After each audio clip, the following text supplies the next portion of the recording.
Hello friends, welcome back to my channel. और आज की जो ये वीडियो है वो है रिंगटोन्स के ऊपर।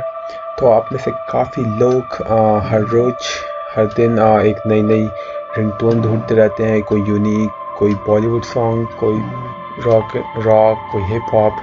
अब इन मार्केट में बहुत टाइप के रिंगटोन्स हैं और हर किसी को कोई एक कूल सा रिंगटोन चाहिए अपने फ़ोन के लिए। तो इसीलिए आज मैं आपके लिए एक यूनिक रिंगटोन लेके आया हूँ जो कि आपके नाम का रिंगटोन है। जी हाँ, आपने सही सुना, आप अपने नाम का भी एक रिंगटोन बना सकते हैं, वो भी बहुत इजी।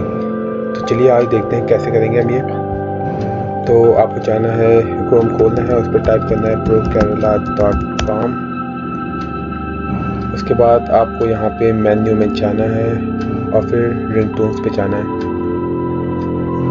उसके बाद स्क्रॉल डाउन करके आप देख सकते हैं बहुत डिफरेंट टाइप के रिंगटोन्स हैं। आपको जाना है नेम रिंगटोन पे, यहाँ पे क्लिक करिए create your own name ringtone. उसके बाद अपना नाम लिख दीजिए, यहाँ पे आप सिलेक्ट कीजिए आपको कैसा चाहिए। Someone is calling you, pick up the call, you have a call, add your customer message. मैंने ये कर दिया। जो बैकग्राउंड म्यूजिक आप चाहिए, phone bell, romantic theme music, alarm, phone, iPhone ringtone. मैंने आईफोन रिंगटोन सेलेक्ट कर लिया। उसके बाद हमें क्लिक करना है मेक रिंगटोन पे।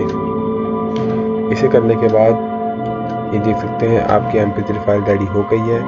इसे आप डाउनलोड कर सकते हैं। तो आई होप आपको वीडियो पसंद आई। अगर आपको वीडियो पसंद आई तो इसे लाइक करिए, शेयर करिए, कमेंट करिए, एंड हाँ, don't forget to subscribe the channel.